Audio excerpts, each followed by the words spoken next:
go get the captain.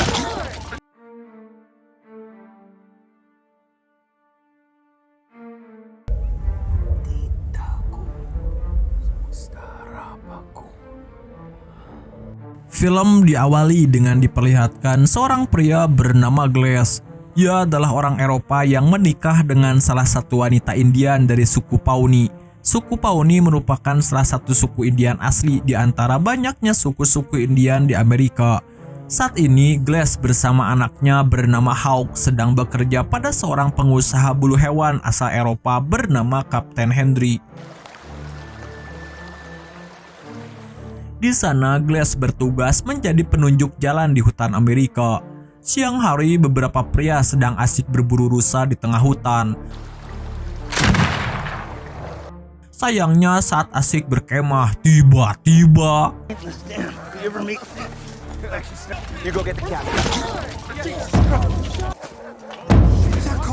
mereka diserang oleh suku Indian. Sekalipun orang-orang suku Indian ini hanya menggunakan senjata tradisional, tapi mereka sangat ahli dalam berperang.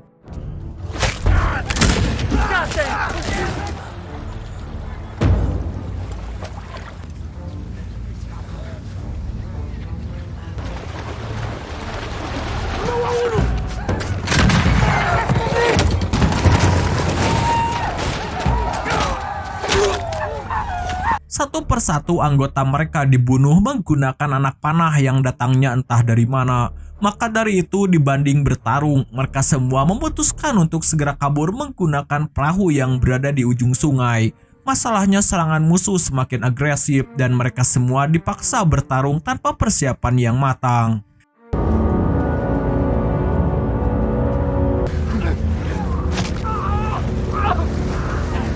Dengan terburu-buru, mereka semua akhirnya berhasil naik ke atas perahu.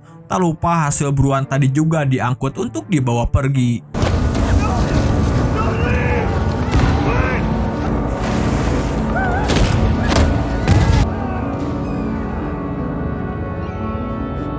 Sedikit info, para pemburu tadi mengira orang-orang suku Indian menyerang karena ingin merebut hasil buruannya, tapi dugaan mereka ternyata salah besar. Sebenarnya semua kekacauan ini terjadi karena sang kepala suku sedang mencari putrinya yang infonya diculik oleh para pemburu. Jadi di tahun 1823 masih sangat jarang ditemui perahu yang memiliki mesin, makanya kecepatan mereka hanya bermodalkan deras arus sungai. Berdasarkan pengamatannya, mereka semua takkan bisa selamat jika terus berlayar hingga ke ujung sungai, karena wilayah tersebut sudah dikepung oleh suku Indian. Mau tak mau, mereka harus turun di tengah jalan dan melanjutkan perjalanan melewati jalur yang berbeda. Salah satu anggota pemburu yang sok tahu bernama Fitz tak berhenti meledek ide tersebut karena dianggap mempersulit pelarian mereka. Tapi sebagai kapten, Henry sudah memutuskan untuk tetap mengikuti arahan Glass.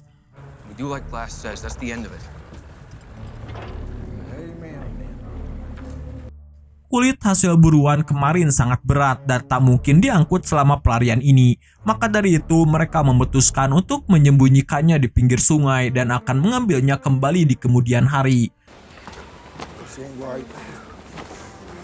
Mendengar keputusan tersebut, Pete semakin tak bisa menahan emosinya dan mulai mengumpat sana-sini. Parahnya lagi, ia juga tak segan menunjuk Glass sebagai pengkhianat yang membongkar persembunyian mereka ke orang suku Indian. Ia berani berkata demikian karena yang sudah kita tahu bahwa mendiang istri Glass adalah orang suku Indian asli.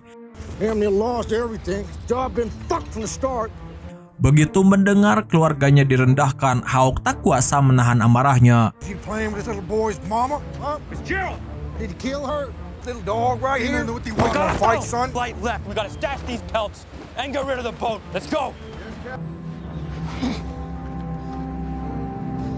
Malam itu Hawk tak kuasa menahan air matanya karena harus melihat ayahnya terus direndahkan oleh Pete.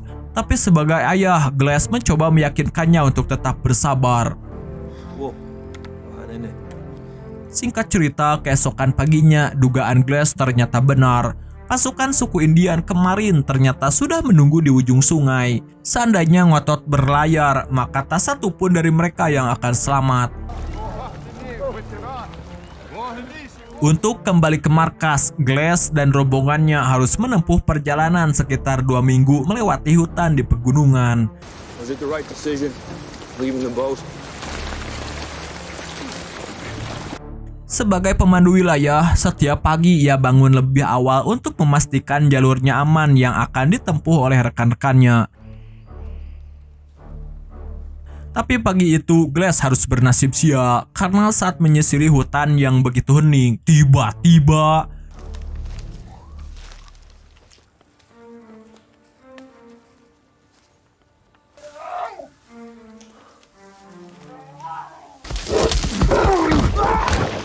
ia diserang oleh seekor beruang.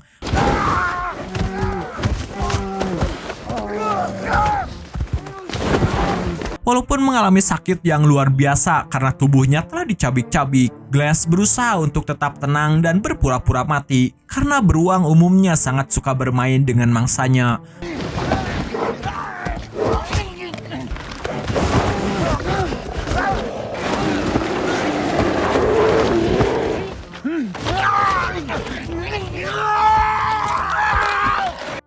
Dan begitu perhatian si beruang teralihkan, diam-diam ia segera mengambil senjatanya. Namun pada akhirnya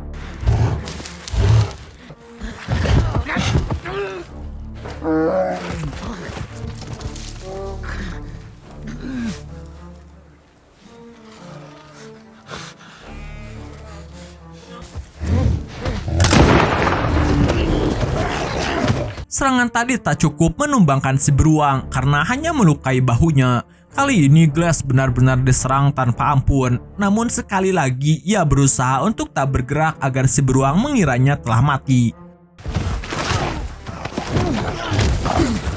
Dari sana ia kemudian merogoh pisau di sakunya dan mulai kembali bertarung sekuat tenaga. Tapi yang terjadi,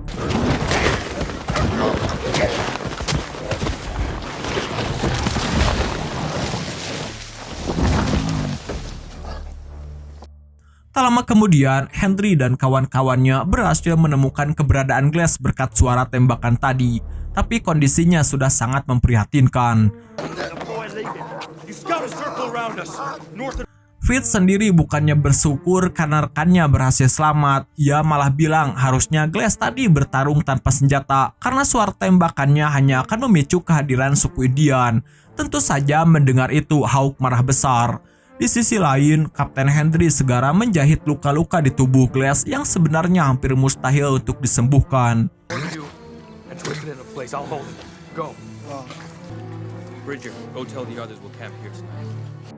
Di saat yang sama, orang suku Indian yang mulai sekarang kita sebut saja sebagai Sukuri mendatangi para tentara Prancis untuk menukarkan semua kulit curian mereka tadi. Sebagai imbalannya, sang kepala suku menginginkan 5 ekor kuda. Ternyata Sukuri ini tak seprimitif orang yang bayangkan. Bahkan mereka bisa bernegosiasi dengan baik. Alasan mereka melancarkan serangan kemarin tak lain karena tentara Amerika tak berhenti membantai wilayahnya.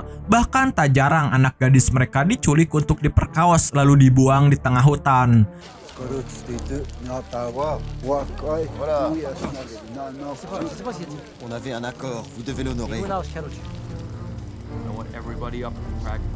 Sekalipun sudah hampir mati, Kapten Henry nampaknya sangat menghargai nyawa Glass karena dianggap terluka akibat mencari jalan yang aman bagi mereka. Maka dari itu, semua anggota tim harus mau bergantian untuk mengangkut tubuhnya hingga sampai ke markas.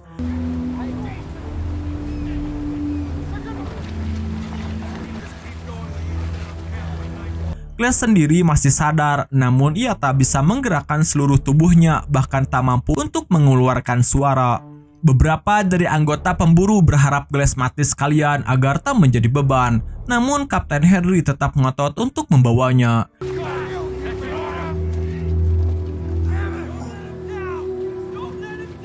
Hingga pada akhirnya ketika harus melewati perbukitan yang diselimuti salju yang begitu tebal, mereka pun akhirnya menyerah.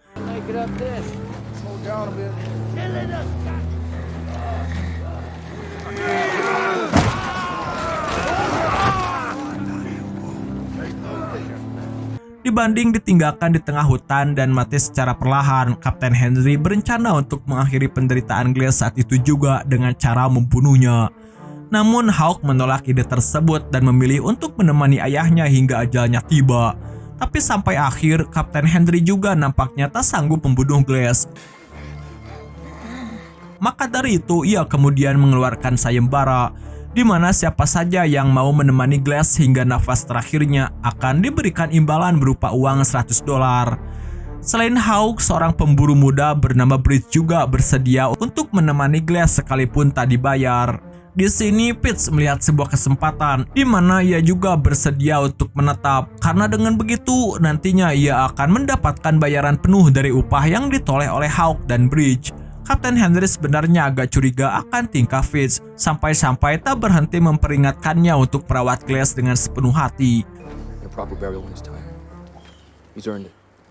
Singkat cerita, Kapten Henry dan rombongan yang tersisa melanjutkan perjalanan, sedangkan Glass dan putranya ditemani oleh Bridge dan Fitz menginap di tengah hutan hingga ajalnya menjemput. Di sana hampir tiap malam Glass mengingat kejadian pembantaian yang menewaskan istrinya, bahkan masih mengisahkan luka bakar di wajah putranya.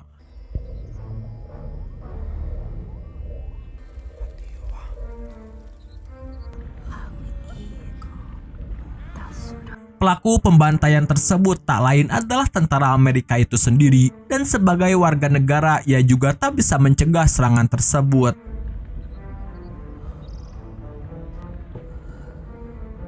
Berbanding terbalik dengan Glass yang jatuh cinta dengan orang suku Indian, Pitts sendiri masih menyimpan dendam ke mereka. Bagaimana tidak, karena kepalanya pernah dikuliti hidup-hidup, makanya ia hampir botak sebelah.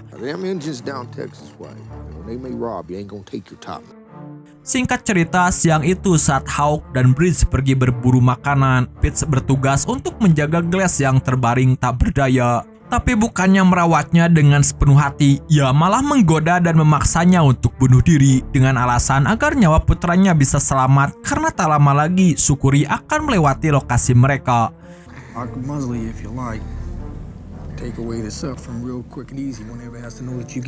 Di tengah percobaan pembunuhan, tiba-tiba Hawk muncul. Sontak ia pun panik dan mencoba meminta pertolongan.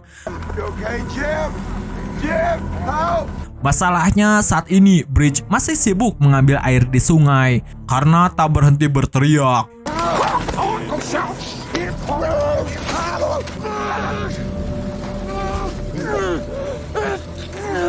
Betapa sakit hatinya Glass saat menyaksikan hal tersebut, tapi ia juga tak bisa berbuat apa-apa.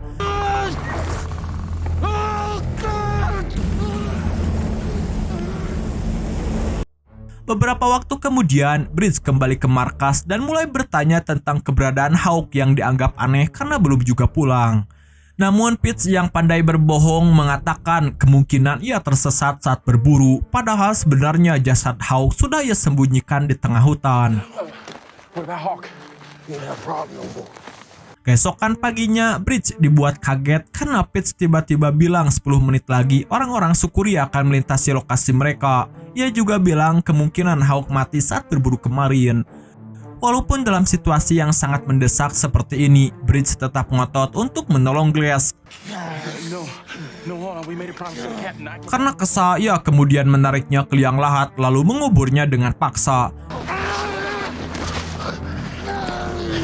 Bridge sebenarnya tak tega akan keputusan ini, namun ia juga khawatir akan keselamatan dirinya. Maka dari itu, ia meninggalkan tempat minumnya sebagai permintaan maaf ke Glass. I'm sorry.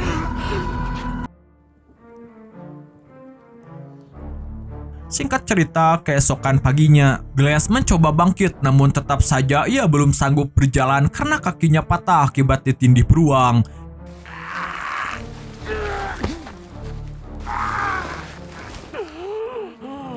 Ia merangkak ke sana kemari untuk mencari keberadaan putranya.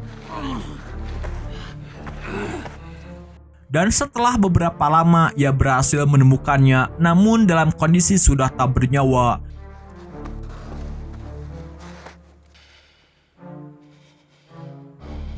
Di saat yang sama, Bridge akhirnya menyadari kalau Pitts telah berbohong setelah menelaah ceritanya kemarin. Mulai dari angka Sukuri yang mengejar mereka berubah jumlahnya setiap kali ia ceritakan dan sebagainya. Karena tak bisa lagi berbohong, akhirnya Pitts pun mengakui dosanya. Namun mau bagaimana lagi, sedikit banyaknya Bridge juga ikut andil dalam perbuatan kemarin. Orang-orang yang mendengar fakta tersebut juga akan beranggapan demikian. Maka dari itu, mulai sekarang mereka berdua harus bekerja sama untuk menutupi fakta tentang kematian Glass. You lied to me.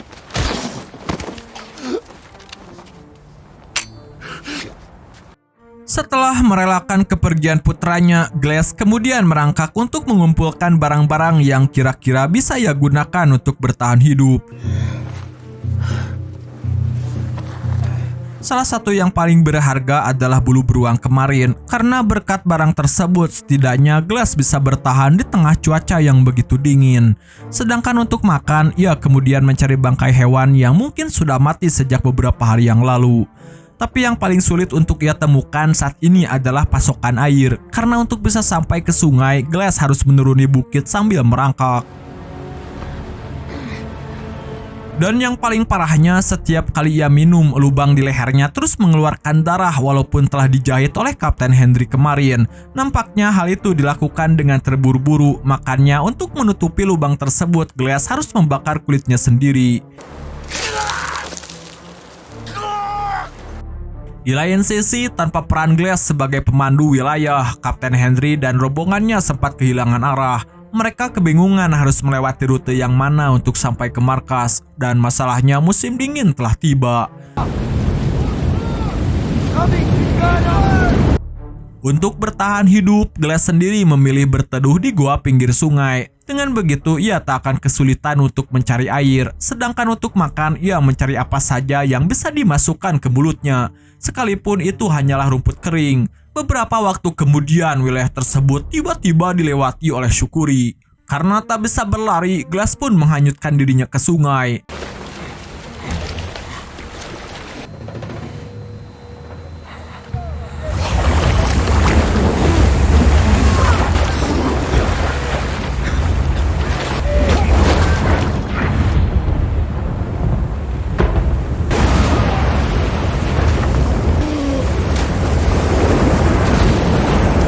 Sekalipun aksi tadi hampir merenggut nyawanya, tapi pada akhirnya ia berhasil selamat.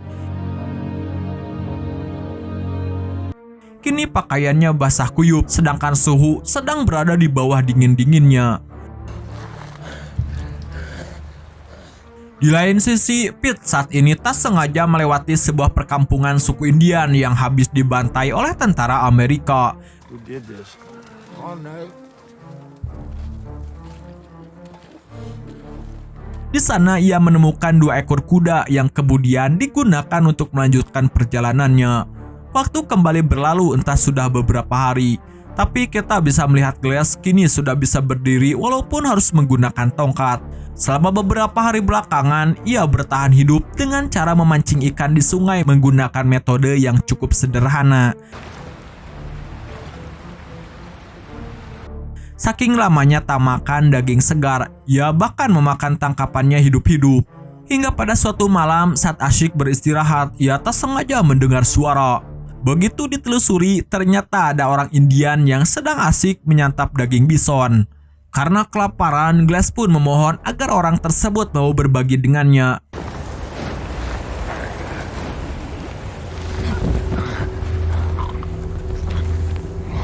Keesokan paginya, orang Indian yang bernama Hikuk ini berencana untuk melanjutkan perjalanannya. Namun begitu ia mendengar kisah Glass yang keluarganya dibunuh oleh rekannya sendiri, membuatnya cukup tersentuh. Makanya ia kemudian mengajaknya untuk berkelana bersama. Dengan begitu, Glass tak perlu lagi repot-repot berburu ataupun berjalan karena sekarang bisa berpergian menggunakan kuda. Dan masalahnya, luka di pundaknya ternyata tak kunjung sembuh karena tidak tertutup dengan rapat. Dan jika dibiarkan, lama-kelamaan akan mengalami pembusukan. Singkat cerita, beberapa waktu kemudian, Pitts dan Bridge akhirnya berhasil sampai di markas. Namun sebelum memasuki wilayah tersebut, Pitts mewanti-wanti agar rekannya tak buka mulut soal kematian Glass. Dari sana mereka kemudian menghadap Kapten Henry untuk mendapatkan upah yang dijanjikan. Dengan santainya, Pitts mulai mengarang cerita agar kematian Glass terdengar masuk akal dan terkesan heroik. Makanya Kapten Henry tak berhenti memuji mereka berdua, tapi hal itu membuat Pitts semakin muak dengannya. Di lain sisi, karena luka-lukanya tak kunjung mendapatkan perawatan yang memadai, kondisi tubuh Glass tiba-tiba kembali menurun sampai mengalami demam tinggi. Masalahnya, cuaca juga sedang tidak bersahabat, makanya untuk menyelamatkan nyawanya, Hiku kemudian memotong beberapa ranting pohon untuk disusun menjadi sebuah tenda agar Glass tak kedinginan di tengah derasnya badai. Luka-lukanya juga diobati dengan cara tradisional agar tak mengalami infeksi. Akibat demam tinggi, Glass sempat jatuh pingsan. Ia pikir dirinya sudah akan mati karena sempat bermimpi bertemu putranya.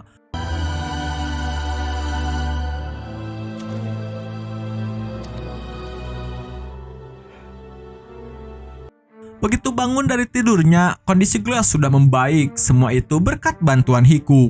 Namun anehnya, sejak tadi orang itu belum juga kelihatan. Maka dari itu Glass memutuskan untuk mencarinya. Sayangnya belum lama berjalan, tiba-tiba ia menemukan Hiku sudah tewas tergantung di sebuah pohon. Di sana ada papan tulisan yang terpasang pada jasadnya dan itu menandakan kalau ia mati akibat dibunuh oleh orang Amerika atau semacamnya. Dan benar saja, tak jauh dari jasad Hiku ditemukan terdapat beberapa pemburu yang sedang asyik berkemah.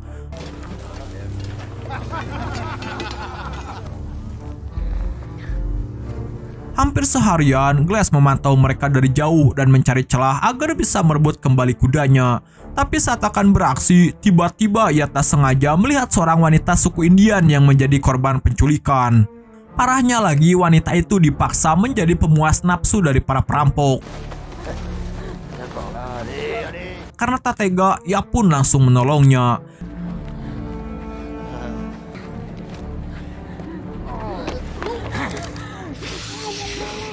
Saat perampok tadi sedang ditawan, Glass diam-diam mengambil kudanya agar bisa digunakan untuk kabur. Tapi aksi mereka keburu terbongkar dan mereka berdua pun harus kabur ke arah yang berlawanan.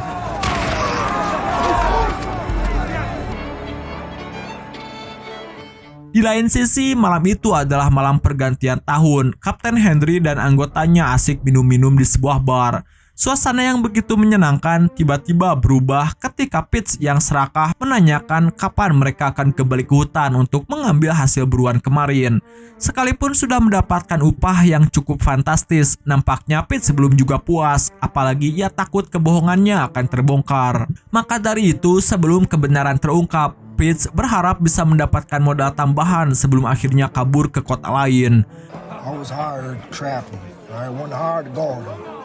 Keesokan paginya, Glass tiba-tiba terbangun karena mendengar suara hentakan kaki kuda. Ternyata para perampok kemarin berhasil mengikuti jejaknya, dan kali ini mereka datang penuh dengan persiapan.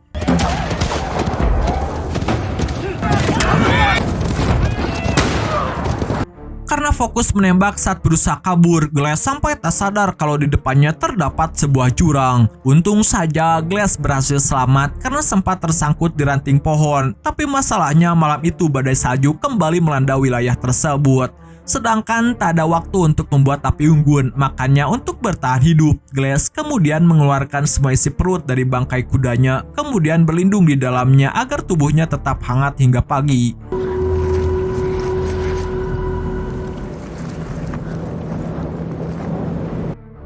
Keesokan paginya, Glass bangun dengan kondisi yang cukup bugar, sekalipun berlumuran darah. Ia tetap berhasil selamat dari derasnya badai. Ia kemudian melanjutkan perjalanan di tengah hamparan salju yang seakan tak ada ujungnya. Bagi manusia biasa, mungkin mereka akan putus asa di situasi seperti ini. Tapi berbeda dengan Glass yang tetap bertahan agar bisa membalaskan kematian putranya.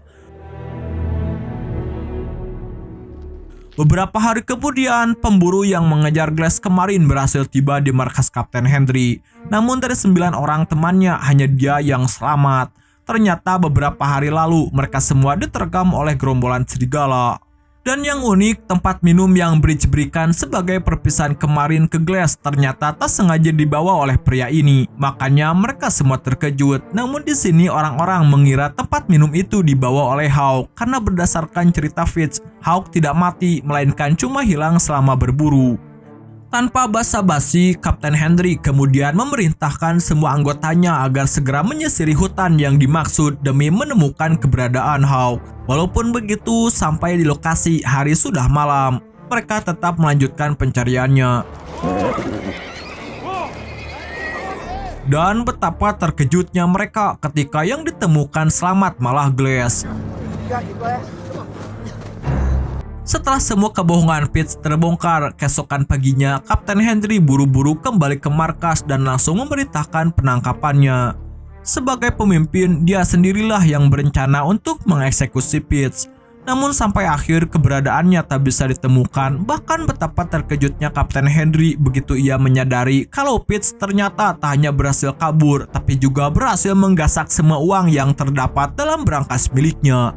Situasi ini jelas membuatnya semakin naik pitam. Ia kemudian melampiaskan kekesalannya ke Bridge yang dianggap telah bersekongkol dengannya. Glass di sini sudah menduga kalau Fitz akan kabur begitu mereka sampai ke markas. Ia juga meminta rekan-rekannya untuk memaafkan Bridge karena sejak awal hanya mengikuti perintah dan kebohongan Fitz. Sekarang satu-satunya orang yang bisa menemukan pembunuh putranya adalah Glass itu sendiri. Sebenarnya Kapten Henry ingin memerintahkan orang lain untuk menangkap Fitz, sedangkan Glass cukup menunggu di markas sampai luka-lukanya selesai diobati. Tapi sampai akhir ia tetap bersikeras untuk menemukannya sendiri. Singkat cerita, keesokan paginya Glass ditemani Kapten Henry berangkat untuk melacak pelarian Fitz. Bagi Glass sebenarnya ini misi yang sangat mudah karena orang yang kabur setelah mencuri pasti akan selalu bersembunyi di tengah hutan demi melindungi harta curiannya. Begitu ditelusuri, ternyata benar jejak kuda Fitz menunjukkan kalau ia kabur ke arah hutan. Namun karena sudah tertinggal cukup jauh, dibutuhkan waktu sehari semalam untuk mengejarnya. Dan singkat cerita, keesokan paginya mereka berdua akhirnya melihat sebuah asap yang berasal dari atas bukit. Itu menandakan kalau orang yang mereka cari kemungkinan sudah tak jauh lagi.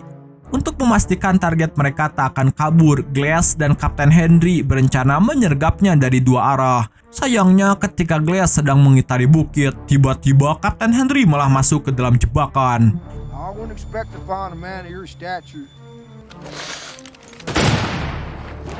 Ya, di sini Kapten Henry harus tewas dengan cara yang cukup mengenaskan, sedangkan Fitz berhasil kabur. Namun kejadian ini tak menghentikan perburuan Glass. Bahkan ia tetap mengangkut jenazah Kapten Henry untuk dibawa ke markas saat balas dendamnya telah usai. Di tengah perjalanan, tiba-tiba Glass juga terbesit sebuah ide dan mulai memotong ranting di hadapannya yang fungsinya akan kalian saksikan sendiri. Singkat cerita, perburuan pun berlanjut, tapi tiba-tiba Fitz kembali muncul dan melancarkan serangan kejutan.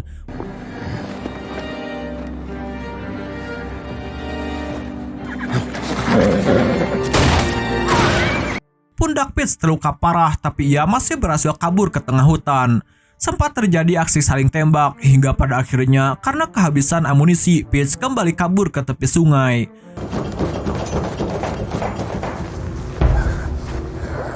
Namun karena luka tembakan di bahunya terus mengeluarkan darah, ia pun tak punya pilihan lain kecuali menghadapi Glass secara langsung.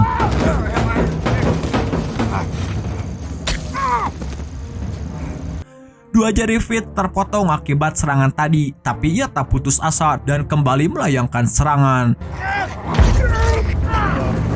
Tak hanya berhasil menikam paha Glass, Fitz juga menggigit kupingnya hingga putus.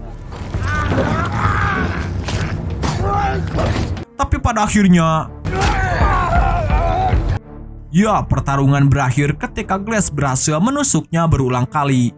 Saat Fitz sudah hampir mati, tiba-tiba terdengar suara hentakan kuda. Ternyata itu adalah rombongan Sukuri. Tadinya Glass ingin mengakhiri nyawa Fitz menggunakan tangannya sendiri, tapi ia kemudian memutuskan untuk membunuh musuhnya dengan cara yang paling ia benci, yaitu mati di tangan suku Indian.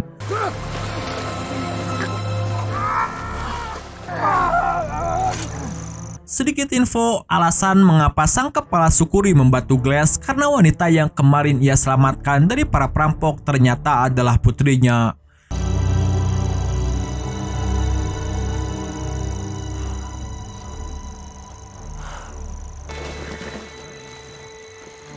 Okelah dulur, dan film ini pun udahan bor.